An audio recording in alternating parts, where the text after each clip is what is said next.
little lower than the angels. Sorry, I'm just laughing to myself about something. Gabriel popped out of his barrel to see the brawl, which was just beginning, when suddenly everyone froze, as if a wizard had cast a spell over them. Down the street came a cry, "Peace, on pain of my displeasure." The Bishop of Greethaven was as stately as a ship heaving landward. His small, glistening secretary plunged along in front of him like a dolphin under the bowsprit. A handbell of the bishop's fist clanged like a ship's bell. Riotous rabble, boomed the bishop. Birds took off in alarm from the rooftops. The guildsmen leapt out of his path, trying at the same time to bend an irreverent knee. The bishop did not slow his stride until he came face to face with Garvey. You see where your ill manners have led you, man.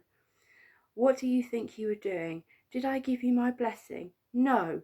Did the council sponsor you? No. Well, justify yourself, man, if you're able. Just a poor band of Christians, Garvey mumbled.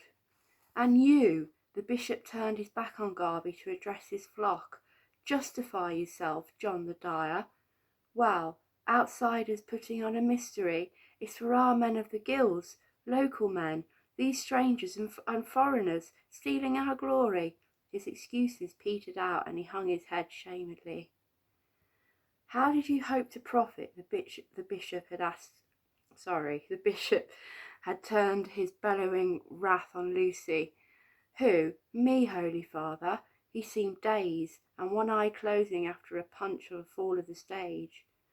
So his daughter loyally started to say, "We were going to pass a purse around." Lucy raised his voice to drown hers. "No profit, Father. We must follow our calling, even when there's no one to pay us. No profit in mind, Holy Father. We were playing for the purest charity." The bishop held up one authoritative hand. "It is a piteous shame that you did not have the civility to ask my permission. I would willingly have sponsored a Corpus Christi mystery for being so close to feast day." The players looked to the secretary, waiting for him to speak, but he only smirked at them maliciously and kept silent. "Secretary, tell the constable to lock up these vagrants overnight, the whole pack of them. That may teach them not to beg. And in the morning, gentlemen, I would advise you to turn your backs on Greethaven." "As thou turned his back on Sodom, your highness," said Lucy. "As Moses turned his back on the Red Sea.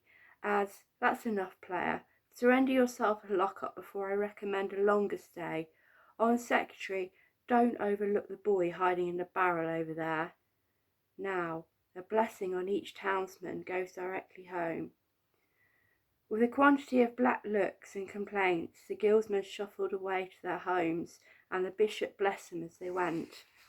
The players shambled silently up the street to the lock-up, a small six-sided shed in the middle of the crossroads. There they had to wait some time until the constable could find the key and lock the door on them. The sexton's pig had wandered in while the lock-up was not in use, and gave birth to a litter of 6 piglets. The players sat as far away from her as they could, but the smell and the squealing promised to keep them awake all night.